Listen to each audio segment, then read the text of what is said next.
Hi friends, welcome to KK logics and tricks. ఈరోజు మనం ఏపీలో జరుగుతున్నటువంటి టెట్ ఎగ్జామ్లో వస్తున్న రిపీటెడ్ సైకాలజీ బిట్స్ని మనం టాపిక్ వైజ్గా చాలా లాజిక్గా ట్రిక్స్ని యూజ్ చేసి మనం వీడియోస్ని కంటిన్యూ చేయడం జరుగుతుంది ఫ్రెండ్స్. గతంలో కూడా ఒక వీడియోని ఈ ప్రజ్ఞ మీద వీడియో చేయడం జరిగింది. సో ఫ్రెండ్స్, ఆ వీడియోని చూడనటువంటి మిత్రులు ఎవరైతే ఉన్నారో ఆ వీడియోని డిస్క్రిప్షన్లో ఉంచుతా ఫ్రెండ్స్, ఆ వీడియోని చూసేయండి. సో మరి ఇప్పుడు ఈ సహజ సామర్థ్యాలకు సంబంధించి ప్రతి సెషన్లో ఒక బిట్ అడుగుతున్నారు కాబట్టి దీనికి సంబంధించి టోటల్ ఇన్ఫర్మేషన్, అదేవిధంగా కంటిన్యూషన్గా మిగతా ఉన్నటువంటి సమాచారాన్ని అంతా కూడా కొంచెం స్పీడ్గా వీడియోలో కంటిన్యూ చేద్దాం ఫ్రెండ్స్. మీ ఫ్రెండ్స్ గతంలో ఒకటి చెప్పడం జరిగింది, మ్యాక్సిమం సాధ్యమైనంత వరకు ఫ్రెండ్స్ మరి చాలా తక్కువ టైం ఉంది కాబట్టి ఏపీలో ఈజీగా ఉన్న టాపిక్స్ కాకుండా హార్డ్గా ఎక్కడైతే మనం హార్డ్ అనిపిస్తుందో ఆ టాపిక్స్ని మరి అప్లోడ్ చేయడం జరుగుతుంది కాబట్టి మిత్రులు దాన్ని గమనించగలరు. సో సహజ సామర్థ్యాలకు సంబంధించి ఒక బిట్ ఫస్ట్ చూడండి. సహజ సామర్థ్యాల మూల పురుషుడు ఎవరు అంటే సిఎల్ హాల్ అనే విషయం మనందరికీ తెలుసు. మరి దీన్ని ఎలా గుర్తుపెట్టుకోవాలంటే మీ అందరికీ తెలుసు ఫ్రెండ్స్, గతంలో కూడా చెప్పడం జరిగింది. పిల్లల్ని మనం దృష్టిలో పెట్టుకొని సైకాలజీ చదవాలి కాబట్టి హాల్ అని ఇక్కడ నేను రాసా ఫ్రెండ్స్, హాల్ అని గుర్తుపెట్టుకోండి. సహజంగా చిన్నపిల్లలు వాళ్ళ సహజ సామర్థ్యాలు మొత్తం కూడా హాల్లోనే ప్రదర్శిస్తారని గుర్తుపెట్టుకోండి. దానికి ఎగ్జాంపుల్ తీసుకున్నట్లయితే మరి కిడ్స్ అంటే చిన్నపిల్లలు ట్యూషన్స్ కానివ్వండి, లేకపోతే ఏదైనా స్టడీ హాల్ కానివ్వండి, ఇట్లా మనం జనరల్గా అంటూ ఉంటాం కదా ఫ్రెండ్స్. హాల్ అంటే స్టడీ హాల్లోనే మన సామర్థ్యాలు ఏంటో తెలుస్తాయి. కిడ్స్ హోంవర్క్లు రాసుకోవాలని ఏదైనా హాల్ కాబట్టి అలా మీరు కంపారిజన్ చేసుకొని చదువుకోండి ఫ్రెండ్స్. సహజ సామర్థ్యాలు అనగానే మీరు హాల్ అనే పదం గుర్తుపెట్టుకుంటే సరిపోతుంది. మరి సహజ సామర్థ్యాలకు సంబంధించి డెఫినేషన్స్ ఉన్నాయి, వాటిని మనం ఇలా లాజిక్గా గుర్తుపెట్టుకోవచ్చు. అంటే ఫస్ట్ చూడండి ఫ్రెండ్స్, డైరెక్ట్గా మీకు ఇక డెఫినేషన్ అంతా చదవకుండా ఫ్రెండ్స్ ఎక్కడ కీవర్డ్ ఉందో ఆ కీవర్డ్ దానికి సంబంధించినటువంటి మరి ఆ శాస్త్రవేత్త రెండింటిని లింక్ చేసి డైరెక్ట్గా చెప్తా ఫ్రెండ్స్, కొంచెం గమనించండి. సో ఫస్ట్ బిట్ వచ్చేసి జోన్సోకి సంబంధించి రెండు డెఫినేషన్లు ఉన్నాయి ఫ్రెండ్స్. ఆ రెండు గతంలో అడిగాడు. ఈ జోన్సోని ఎలా గుర్తుపెట్టుకోవాలి? మనకు జనరల్గా డెఫినేషన్ ఉంటుంది, మనకు అదంతా అవసరం లేదు ఫ్రెండ్స్. నేను ఇక్కడ అండర్లైన్ చేయడం జరిగింది కలయిక అనగానే మీరు జోన్సో అనే పదాన్ని గుర్తుపెట్టుకోండి, అదొక డెఫినేషన్. ఇంకొక డెఫినేషన్లో ఏమి ఇచ్చాడంటే ఫ్రెండ్స్, ప్రత్యేకమైనటువంటి వృత్తిలో సాఫల్యత అనేటటువంటిది లేదా సంభావ్యత అనే పదాన్ని గుర్తుపెట్టుకోండి. దీనికి కూడా ఆన్సర్ వచ్చేసి జోన్సో. మరి జోన్సోకి సంబంధించి రెండు నిర్వచనాలు రకరకాలుగా ఎలా గుర్తుపెట్టుకుంటారైతే కొంతమంది జనరల్గా ఎలా గుర్తుపెట్టుకుంటారంటే ఫ్రెండ్స్, జోన్సో అంటే జాయింట్ అని గుర్తుపెట్టుకుంటారు, జాయింట్ అంటే కలయిక అన్నట్టు గుర్తుపెట్టుకుంటారు. అది కాదు అనుకోండి ఫ్రెండ్స్, ఇంకా కొంతమంది ఎలా గుర్తుపెట్టుకుంటారంటే జోన్సో అంటే జోన్స్ అని గుర్తుపెట్టుకోండి. జనరల్గా చూడండి, ఏపీ కానివ్వండి, తెలంగాణ కానివ్వండి, జోన్స్ ఉంటాయి. జోన్ 1, జోన్ 2, జోన్ 3 ఇట్లా ఉంటాయి కదా ఫ్రెండ్స్. మరి ఈ జోన్లన్నింటినీ మనం కలిపితే ఒక రాష్ట్రం ఏర్పడుతుంది. అట్లా ఒక హాస్యంగా ఒక లాజిక్గా గుర్తుపెట్టుకుంటే అలా కూడా ఈజీనే ఫ్రెండ్స్. మీకు జాయింట్ అనే పదం గుర్తు రాని సందర్భంలో జోన్సో అంటే జోన్స్ అని గుర్తుపెట్టుకోండి. మరి అనేక రకాలైనటువంటి జోన్స్ని కలిపితే అంటే కలయిక, అప్పుడు రాష్ట్రం కాబట్టి అలా లాజిక్గా గుర్తుపెట్టుకోండి. మరొక జోన్సోకి సంబంధించి ఏమన్నాడంటే సాఫల్యత అనే పదము, సంభావ్యత అనే పదం. దీన్ని ఎలా గుర్తుపెట్టుకుంటారు? ఇప్పుడు జోన్సో అంటేనేమో జోన్స్ అనేది మనకు తెలుసుగా ఫ్రెండ్స్, జోన్ 1లో కొన్ని జిల్లాలు, జోన్ 2లో కొన్ని డిస్ట్రిక్ట్స్, ఇట్లా మనందరికీ తెలుసు. మరి సాఫల్యతని ఎలా గుర్తుపెట్టుకుంటారంటే ఏ జోన్లోనైనా సరే మనం జాబ్ సాధించాము అంటే మన జీవితం సాఫల్యత చెందిందని గుర్తుపెట్టుకోండి. జోన్ 5th కానివ్వండి, జోన్ 4thలో కానివ్వండి, మనం ఒక జాబ్ని కనుక కొట్టగలిగితే మన జీవితం సాఫల్యం అయిందని గుర్తుపెట్టుకోండి. లేదా సంభావ్యత, దీని ఎలా గుర్తుపెట్టుకుంటారంటే జోన్లో జాబ్ కొట్టడం అనేది అంత సంభవం కాదు, అంత సంభావ్యత కాదు అన్నట్టు గుర్తుపెట్టుకోండి. లేదా జోన్సో అంటే ఇంకో విధంగా ఎలా గుర్తుపెట్టుకుంటారంటే జోన్లో జాబ్ కొట్టడం పెద్ద కష్టమేం కాదు, పెద్ద సంభవం కాదు అన్నట్టైనా లాజిక్గా గుర్తుపెట్టుకోండి ఫ్రెండ్స్. మీరు ఎలా గుర్తుపెట్టుకున్నా జోన్స్తో మీరు లింక్ చేసి గుర్తుపెట్టుకుంటే ఈ రెండు రకాల డెఫినేషన్స్ అనేవి ఈజీగా ఉంటాయి ఫ్రెండ్స్. నెక్స్ట్ వచ్చేసి చూడండి, ఈ బింగ్హామ్ అనేటటువంటి ఆయన చెప్పినటువంటి నిర్వచనంలో మన కీవర్డ్స్ ఏంటంటే ఫ్రెండ్స్, జ్ఞానం అనే పదం, నైపుణ్యం అని గుర్తుపెట్టుకోండి, అంటే నాలెడ్జ్ అండ్ స్కిల్. జనరల్గా చూడండి ఫ్రెండ్స్, పిల్లలకు కానివ్వండి, పెద్దవాళ్ళకి కానివ్వండి, నాలెడ్జ్ అయినా స్కిల్స్ అయినా ఎక్కడ మనకు వస్తాయి అంటే హౌస్, అంటే మన ఇంట్లోనే ఫస్ట్ వస్తాయి పిల్లలకి, కిడ్స్కి. ఫస్ట్ మన పిల్లలకి మన ఇంట్లో నైపుణ్యం ఉంటుంది, నాలెడ్జ్ వస్తుంది అనేది లాజిక్ని అప్లై చేస్తే బింగ్ హామ్, హామ్ అంటే హోమ్ అని గుర్తుపెట్టుకోండి, బింగ్ హోమ్ అంటే బిగ్ హోమ్ అని గుర్తుపెట్టుకోండి. ఏమీ లేదు ఫ్రెండ్స్, మనం గుర్తుపెట్టుకునేటటువంటి లాజిక్స్ అనేవి 4 ఆన్సర్లలో మనం జస్ట్ ఐడెంటిఫై చేయడానికే కాబట్టి అట్లా లాజిక్గా గుర్తుపెట్టుకోండి ఫ్రెండ్స్, ఈజీగా గుర్తుంటుంది.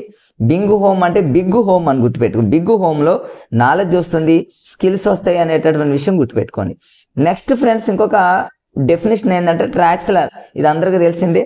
ట్రాక్స్లర్ అంటే భవిష్యత్తు అనేటటువంటి పదం ఇచ్చాడు.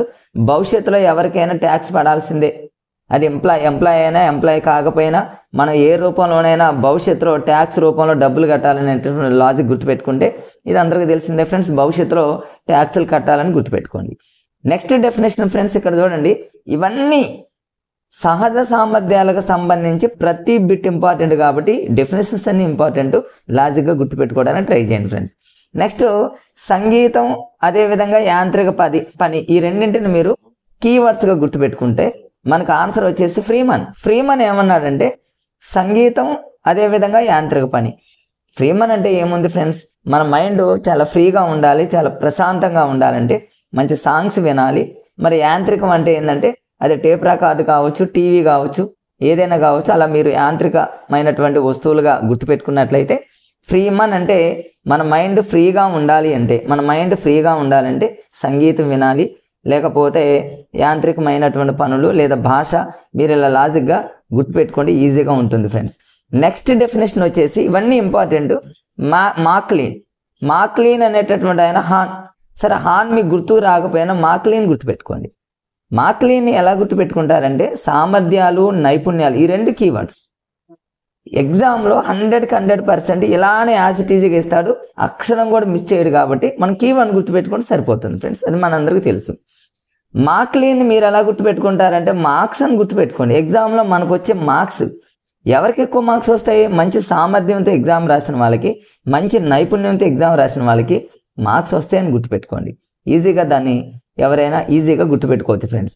నెక్స్ట్ డెఫినేషన్ వచ్చేసి మన్.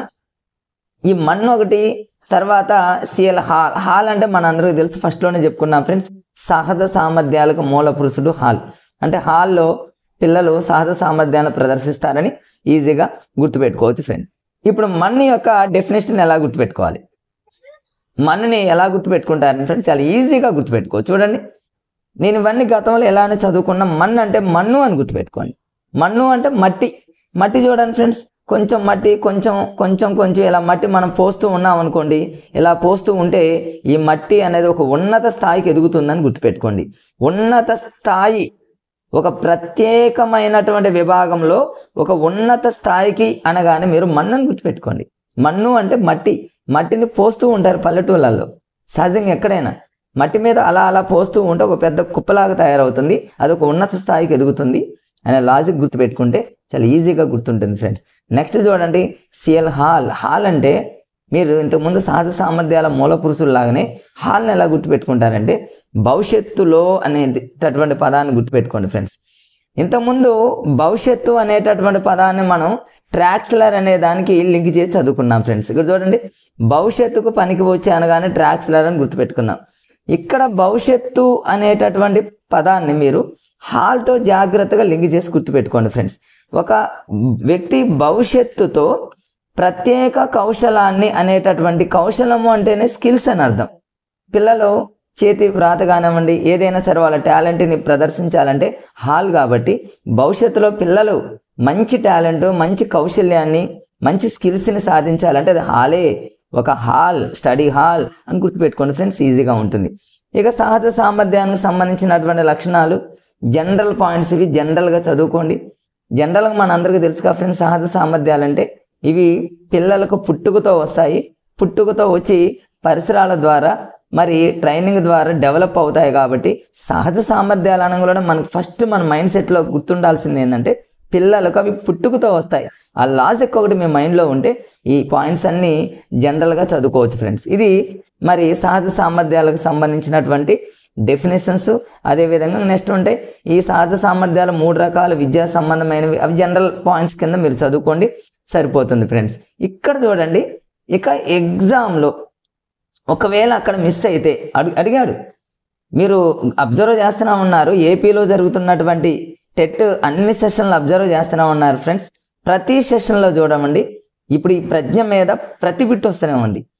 ఇంతకుముందు మీకు నోమ్ చామ్స్కీ గురించి, వైగోట్స్కీ గురించి ఎన్నో రకాలైనటువంటి అన్ని చాలా చాలా లాజికల్ చెప్పడం జరిగింది. వాటి మీద ప్రతి సెషన్లో అడిగాడు ఫ్రెండ్స్.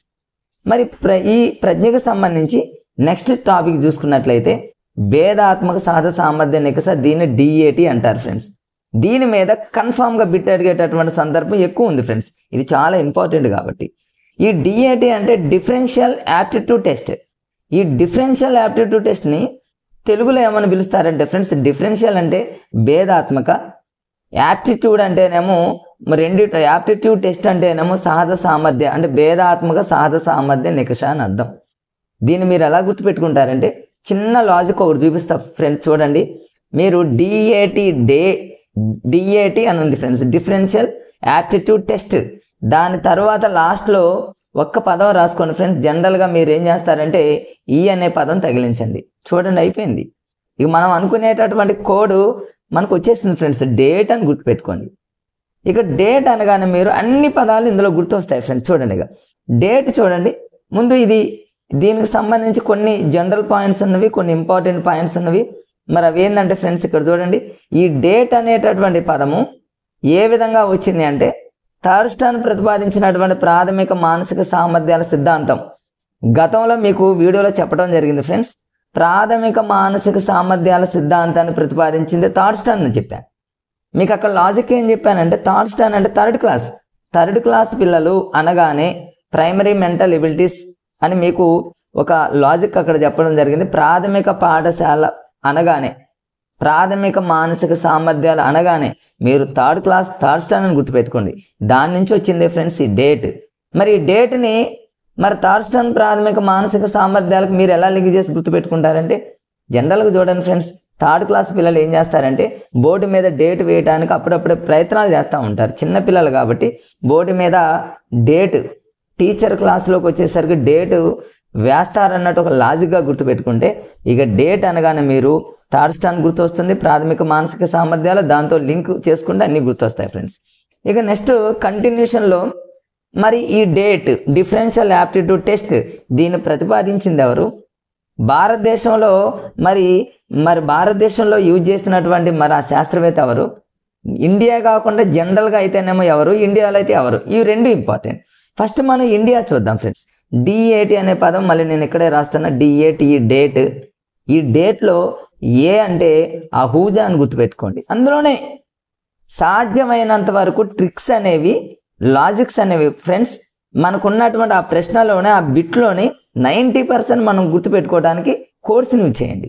కొత్తగా ఉన్నటువంటి కోడ్స్ని, ట్రిక్స్ని యూజ్ చేస్తే మన బ్రెయిన్ చాలా కష్టంగా ఉంటుంది. కాబట్టి అందులోనే డేట్ అంటే ఏ అంటేనేమో అహూజా అయిపోయింది. అహూజా అంటే మన ఇండియాకి తగ్గట్టుగా, మన భారతీయుల సామర్థ్యాలకు తగ్గట్టుగా తయారు చేశాడని గుర్తుపెట్టుకోండి.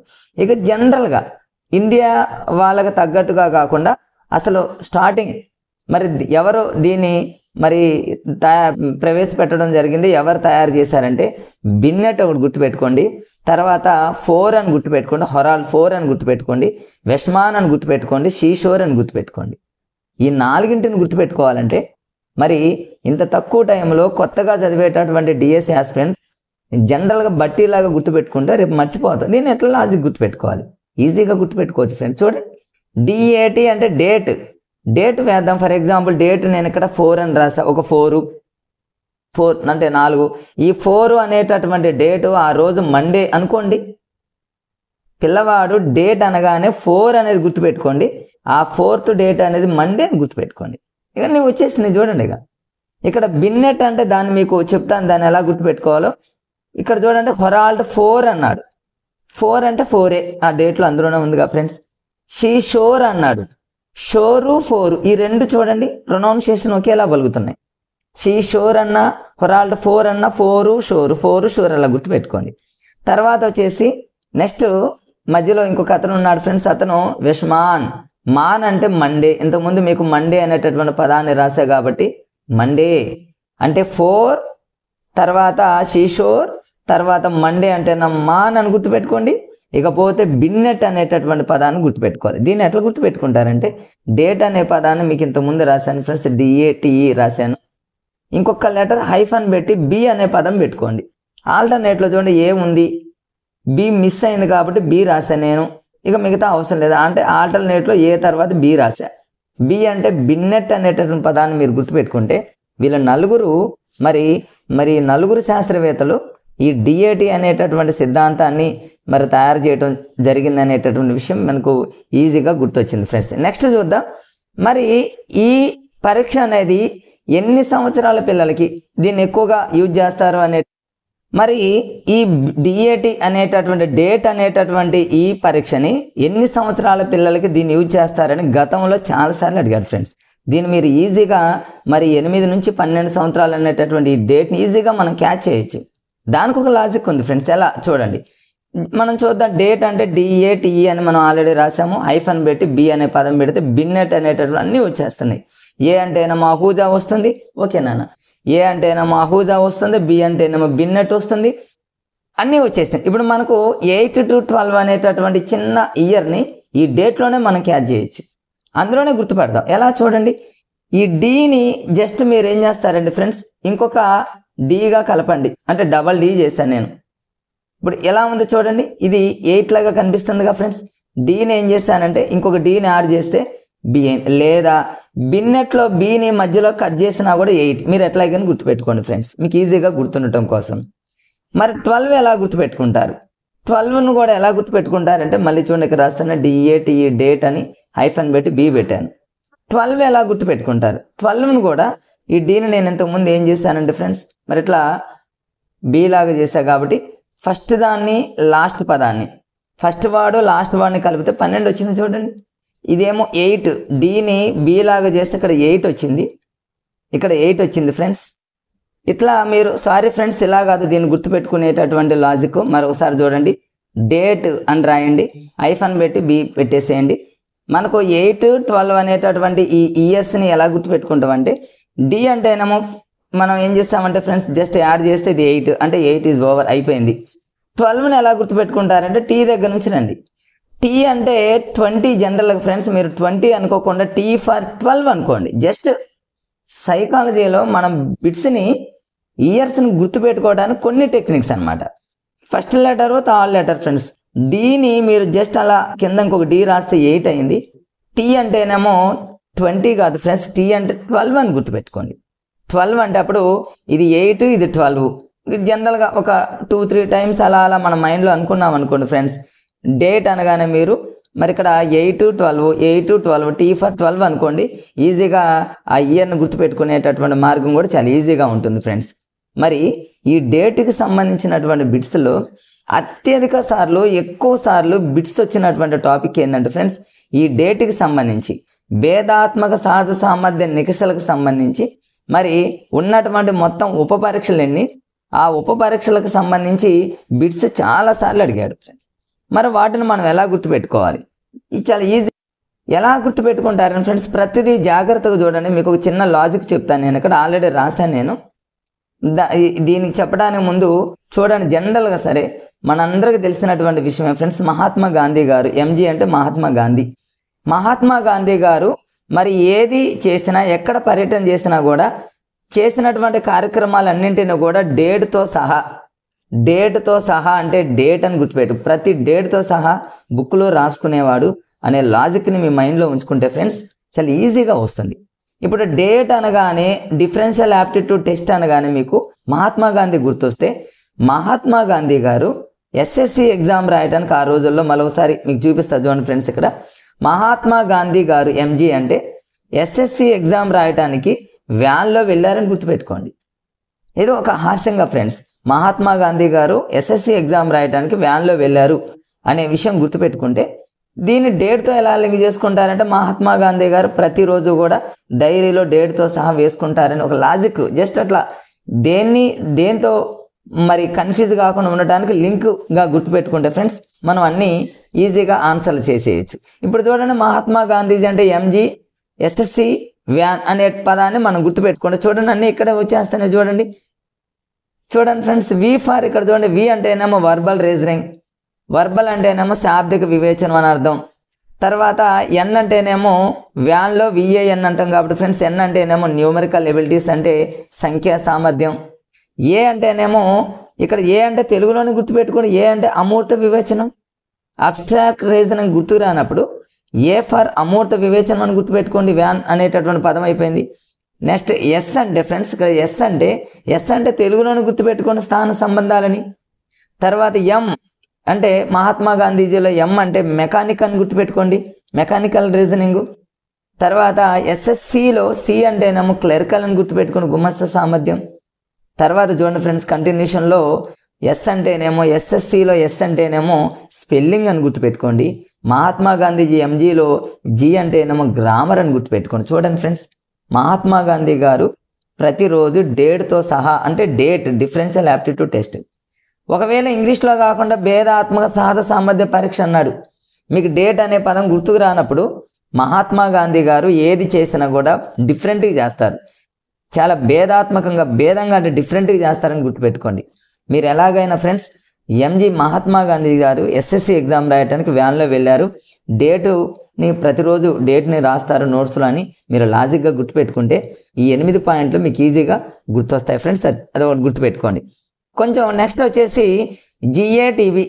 జిఏటిబి అంటే జనరల్ యాప్టిట్యూడ్ టెస్ట్ బ్యాటరీస్ అంటారు, తెలుగులో సాధారణ సహజ సామర్థ్య పరీక్ష అని అర్థం. దీన్ని ఎలా గుర్తుపెట్టుకుంటారంటే జిఏటిబి అంటే ఫ్రెండ్స్ ప్రతిదీ చూడండి, జిఏటిబిని నేనేం చేశానంటే గేట్ అని పెట్టాను, ఇంతకుముందు డేట్. ఫ్రెండ్స్ మీరు ఒక చిన్న విషయాన్ని గమనించండి, కొంచెం నేను ప్రతిదాన్ని కూడా కొంచెం ఫాస్ట్గా చెప్పడం జరుగుతుంది. స్లోగా చెప్పడం వల్ల ఏమవుతుందంటే మరి మ్యాటర్ అనేది ఎక్కువగా మనం రావట్లేదు కాబట్టి కొంచెం స్పీడ్గా చెప్తున్నాను. ఆ స్పీడ్గా ఉన్నటువంటి లాజిక్స్ అంతా కూడా మీరు బుక్లో కానివ్వండి, స్క్రీన్ షాట్ రూపంలో కానివ్వండి మ్యాక్సిమం యూజ్ చేసుకోండి ఫ్రెండ్స్. ఎందుకంటే ఏపీలో చాలా తక్కువ టైం ఉంది, తెలంగాణలో కూడా డిఎస్సి మీద మరి ఎనీ టైం ఏ రోజైనా డేట్ మెన్షన్ చేయొచ్చు కాబట్టి సైకాలజీని మరి ఇప్పుడు జరుగుతున్నటువంటి వాటిల్లో సైకాలజీ బిట్స్ని తీసుకున్న నెక్స్ట్ ఉన్నటువంటి బిట్స్ని మరొక వీడియోలో మీకు కంటిన్యూ చేస్తా ఫ్రెండ్స్. జిఏటిబి అంటే గేట్ అని గుర్తుపెట్టుకోండి, అంటే జనరల్ యాప్టిట్యూడ్ టెస్ట్ ఫర్ బ్యాటరీని నేను జనరల్గా కోడ్గా గుర్తుపెట్టుకోవడానికి గేట్ అని గుర్తుపెట్టుకుంటున్నా ఫ్రెండ్స్. గేట్ని ఎలా గుర్తుపెట్టుకుంటారంటే చూడండి, జనరల్గా గేట్ ఎగ్జామ్ ఉంటుంది కదా ఫ్రెండ్స్, అనుకోండి గేట్ ఎగ్జామ్ రాయాలంటే అమెరికా వెళ్ళాలని గుర్తుపెట్టుకోండి, అంటే మన ఇండియా కాదు. గేట్ ఎగ్జామ్ రాయాలంటే అమెరికాలో గేట్ తీసుకొని లోపలికి వెళ్ళి ఎగ్జామ్ రాయాలని గుర్తుపెట్టుకోండి. జస్ట్ హాస్యంగా చిన్న పదాలు. సైకాలజీని ఫ్రెండ్స్ సైకాలజీ లాగా కాకుండా మన వాడుక భాషలో దగ్గరగా మనకు తెలిసినటువంటి పదాలతో చదువుకుంటే ఎలాంటిదైనా సరే మనం బిట్ పెట్టవచ్చు ఫ్రెండ్స్. గేట్ అంటే గేట్ ఎగ్జామ్ రాయాలంటే అమెరికా పోవాలి కాబట్టి ఇది అమెరికాలోని ఉపాధి కల్పన వారు ఇది తయారు చేశారని గుర్తుపెట్టుకోండి. గేట్ తయారు చేయడం అంటే అది ఒక ఉపాధి కల్పన అని గుర్తుపెట్టుకోండి. గేట్ అనే ఎగ్జామ్ రాయడానికి అమెరికా వెళ్ళి గేట్ తీసుకొని వెళ్ళి ఎగ్జామ్ రాశారని గుర్తుపెట్టుకుంటే మీకు చాలా ఈజీగా వస్తుంది ఫ్రెండ్స్. ఇంకా దీన్ని ఎలా గుర్తుపెట్టుకోవాలి మరి? గేట్ అంటే GATB general aptitude test battery సాధారణ సహజ సామర్థ్య పరీక్షమాలలో మొత్తం ఫ్రెండ్స్ ఎన్ని పరీక్షలు ఉన్నాయి చాలా ఇంపార్టెంట్, ఎన్ని సామర్థ్యాలు ఉన్నాయి 12 తర్వాత 9 ఈ రెండింటిని గుర్తుపెట్టుకోవాలి. జిఏటిబి అనగానే మీకు 12, 9 అనేటటువంటి విషయాన్ని గుర్తుపెట్టుకోవాలి ఫ్రెండ్స్. చాలాసార్లు అడిగాడు. గేట్ నేను ఎక్స్ట్రా ఒకటి రాశాను మీకు ఇక్కడ 12, 9 అనేటటువంటి ఈ 2 పదాలు ఇంపార్టెంట్.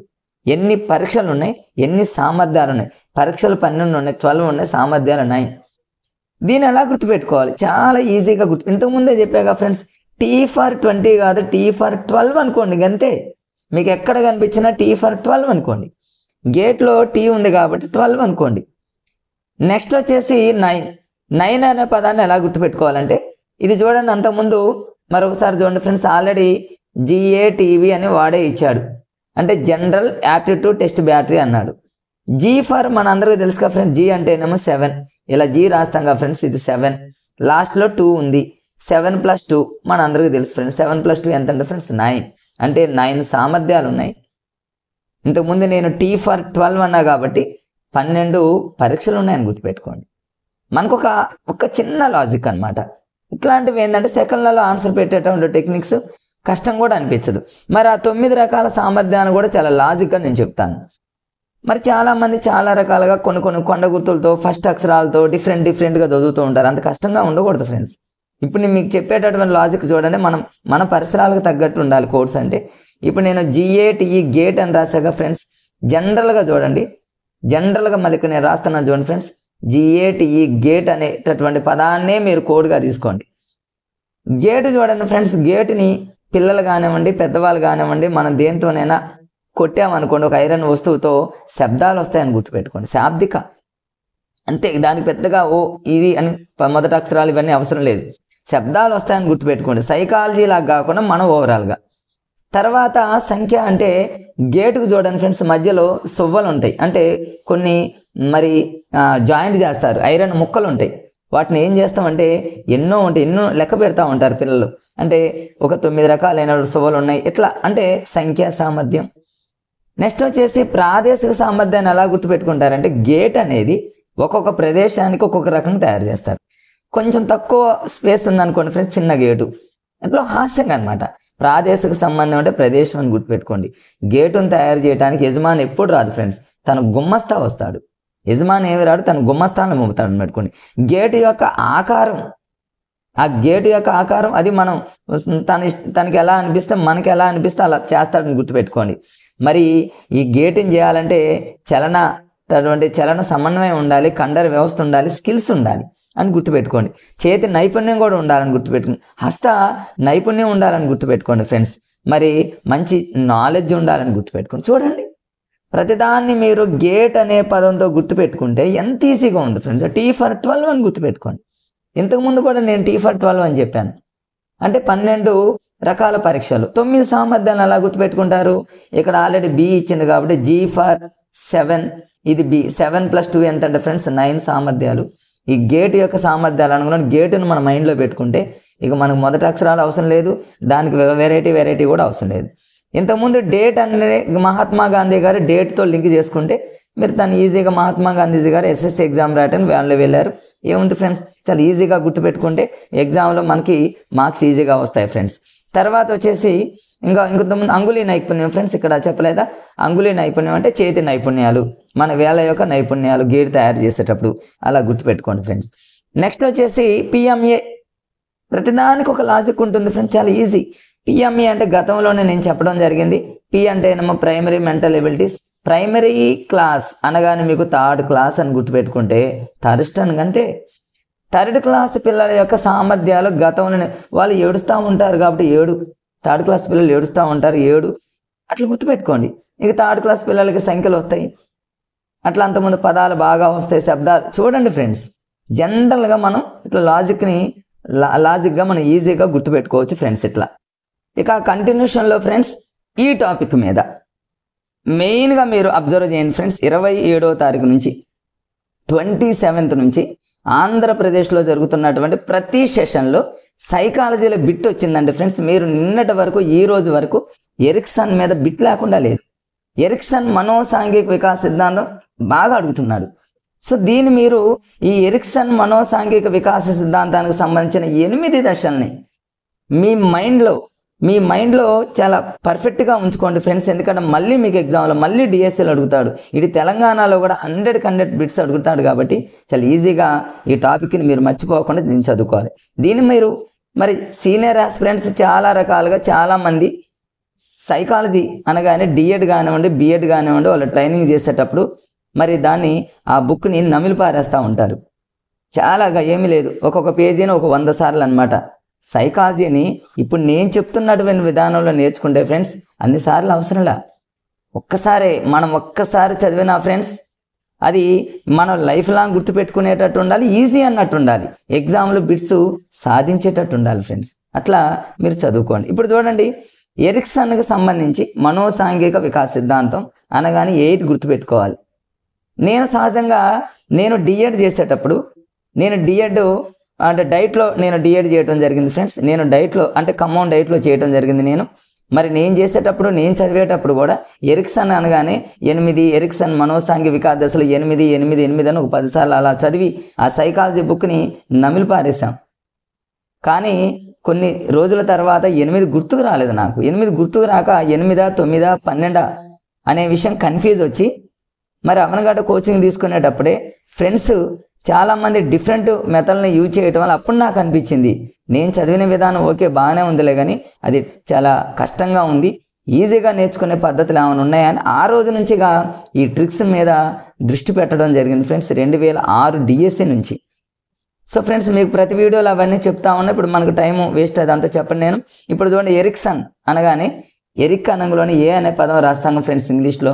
ఏ జస్ట్ అలా డ్రా చేస్తామనుకోండి 8 అయిపోయిందిగా ఫ్రెండ్స్, అంతే ఆ పదంలోనే ఉంది. ఎరిక్ అనంగులోని ఏని కింద డ్రా చేస్తామనుకోండి 8 అంటే 8 సామర్థ్యాలు ఉంటాయి అనేటటువంటి విషయం మనం గుర్తుపెట్టుకొని సరిపోతుంది.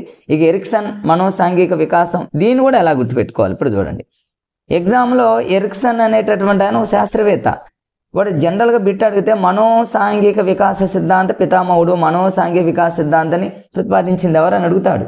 సిగ్మండ్ ఫ్రాయిడా, ఎరిక్సన్నా ఇట్లా డిఫరెంట్ ఇవ్వచ్చు. మరి దాన్ని ఎలా గుర్తుపెట్టుకోవాలంటే ఏమీ లేదు ఫ్రెండ్స్. మనో అంటే మను, సింగర్ మను తెలుసు కదా అందరికీ, మను అందరికీ తెలుసుగా ఫ్రెండ్స్, సింగర్ మరి యాంకర్గా కూడా చేయడం జరుగుతుంది. మను అందరికీ ఎరకేగా, ఎరకే అంటే ఎరికే, మను అందరికీ ఎరికే అని గుర్తుపెట్టుకోండి. ఎరికే అనగానే అందరికీ ఎరికే, ఏం ఎరికే మను అని గుర్తుపెట్టుకోండి. ఎరిక్ అంటేనేమో ఏని కింద డ్రా చేస్తే ఏ, ఇంక అంతేగా ఫ్రెండ్స్, 2 బిట్స్ ఉన్నాయి. ఇది దేనికి సంబంధించిందని జస్ట్ కూడా మ్యాటర్ జనరల్ పాయింట్ రాసిన, ఇది వ్యక్తి యొక్క ఆహానికి ప్రాధాన్యతనిస్తుందని అన్న అవసరం లేదు. ఎగ్జామ్లో మాత్రం అడిగేది మాత్రం ఈ టేబుల్ ఫ్రెండ్స్, ఇది అకాడమీ బుక్లో ఉంది. మరి జనరల్గా మీకు ఇప్పుడు ఇచ్చినటువంటి మీకు చూపిస్తున్నటువంటి పీడిఎఫ్ ఫ్రెండ్స్ మీకు గతంలో కూడా చెప్పడం జరిగింది.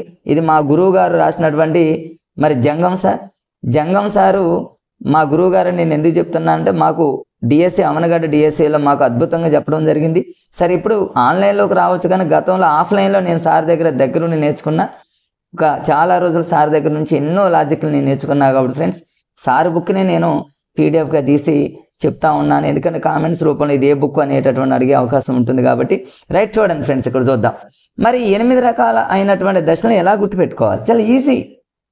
ఇక మను ఎరికే అంటే మనోసాంఘిక ఎరికే ఏని డ్రా చేస్తే 8 ఉన్నాయి. ఫస్ట్లో 1 ఏందో చూద్దాం ఫ్రెండ్స్. 1ని ఎలా గుర్తుపెట్టుకుంటారంటే చూడండి చాలా ఈజీ. ఇక జనరల్గా మనం ఏం చదువుతాం, పూర్వశైశము 0 to 1.5, నమ్మకం అపనమ్మకం, ఆశ నమ్మకం, ఇట్లా చదివే విధానం ఉండొచ్చు. కానీ ఇవన్నీ చదువుకుంటూ పోయి ఇంకా దీని తర్వాత వేరే సోషల్ చదివి ఇంగ్లీష్ మెథడాలజీ చదివి ఇలా చదువుతూ ఉంటే ఒక 2-3 డేస్లోనే మళ్ళీ ఇదంతా మర్చిపోతాం. ఇట్లా లాజిక్గా అప్పుడు చూద్దాం ఫ్రెండ్స్ ఈజీగా ఎలా గుర్తుపెట్టుకోవాలి. ఫస్ట్ చూద్దాం పూర్వ శైశవ దశ.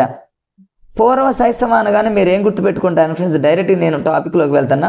పూర్వకాలం అని గుర్తుపెట్టుకోండి. పూర్వకాలంలో ఉన్నటువంటి ఎవరైనా సరే వాళ్ళకి నమ్మకాలు అపనమ్మకాలు ఎక్కువ అని గుర్తుపెట్టుకోండి, అంతే.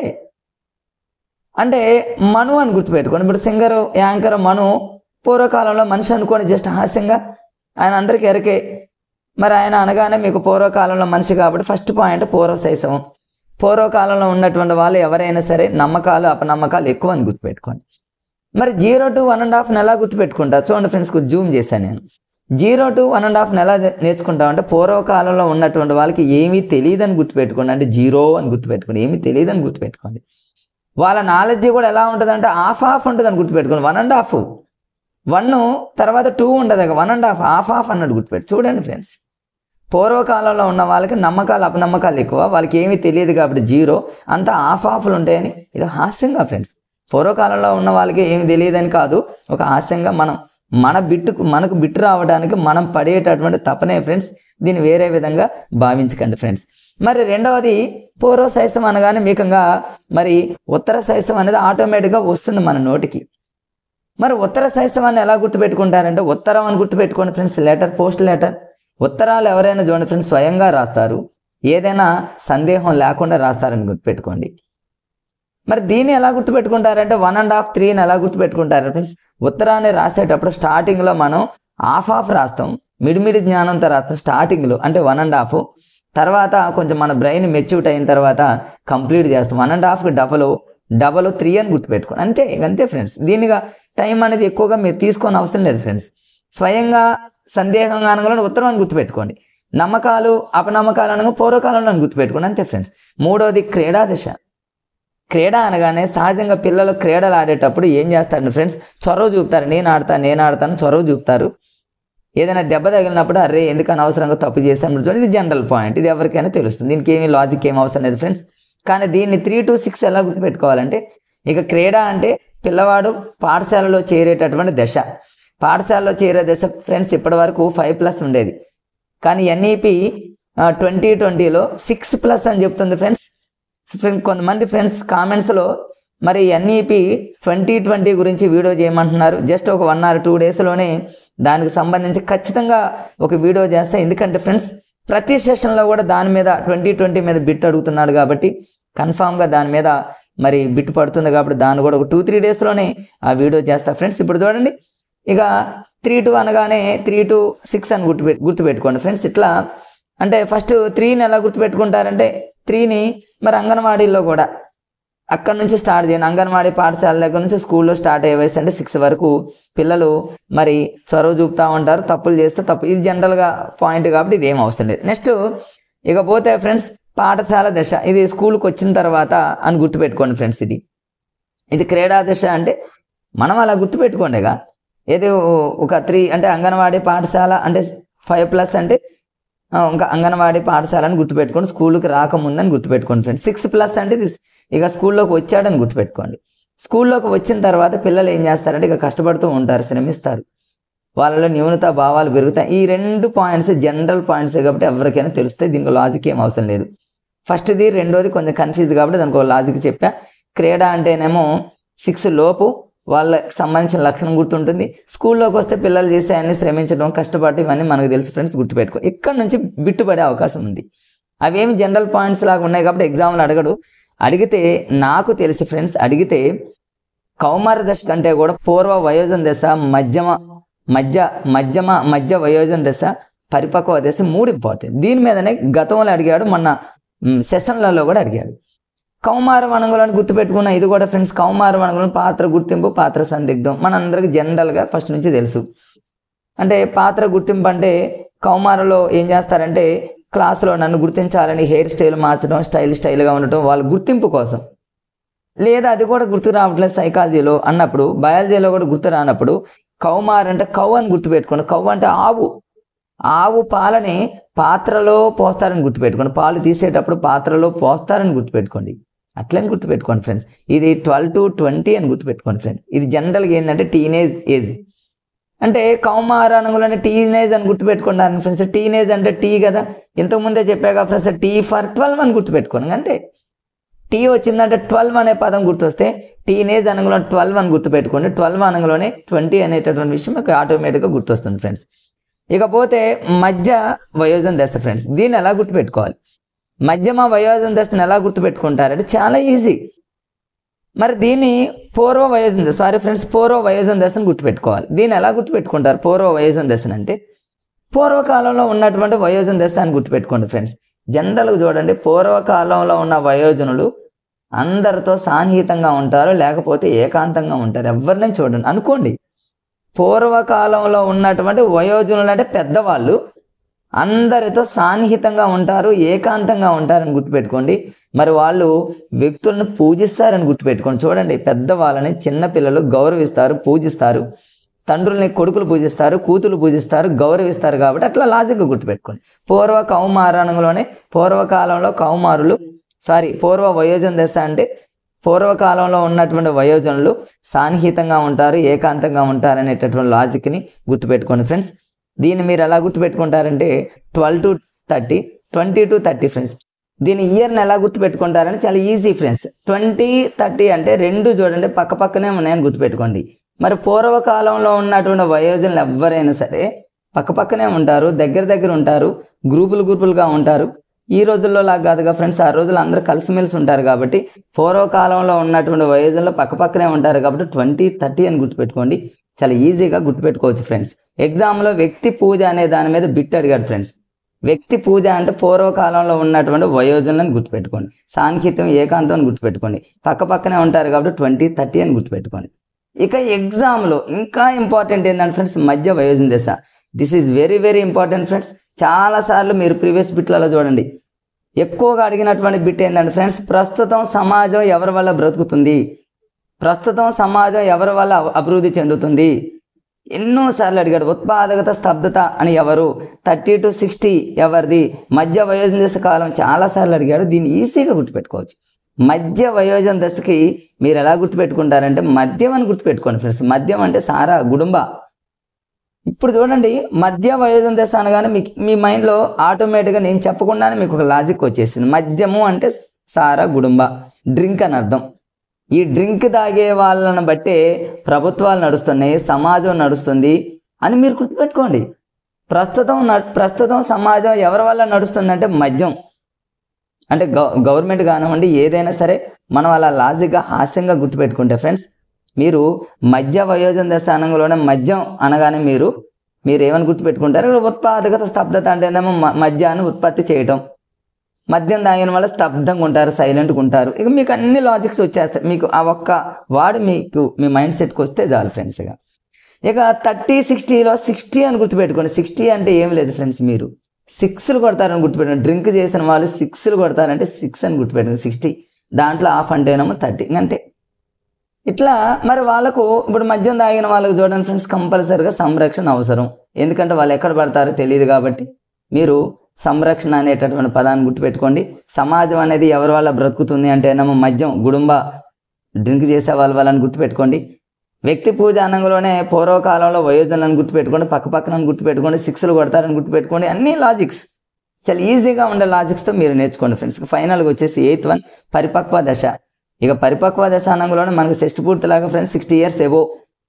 ఇక పరిపక్వ అనంలోనే వాళ్ళు చాలా సమర్థంగా ఉంటారు, చిత్తశుద్ధి ఎక్కువగా ఉంటుంది, నిరాశ జీవులు, సూక్ష్మ బుద్ధి. పెద్ద పదాలన్నీ మనకు జనరల్గా కనిపిస్తే ఇది పెద్ద కష్టమైంది ఏమీ కాదులే. కానీ 20, 30 అనగానే మీరు క్యాచ్ చేయండి ఫ్రెండ్స్, చిన్న బిట్స్. 20, 30 అనగానే పక్కన ఉండేది ఎవరు? పూర్వకాలంలో వయోజనులు. 6లు కొట్టేది ఎవరు ఫ్రెండ్స్? ఒక చిన్న బిట్స్ ఫ్రెండ్స్, మీరు ఒక డిస్కషన్ లాగా. 6లు కొట్టేది ఎవరంటే మద్యం తాగేవాళ్ళు.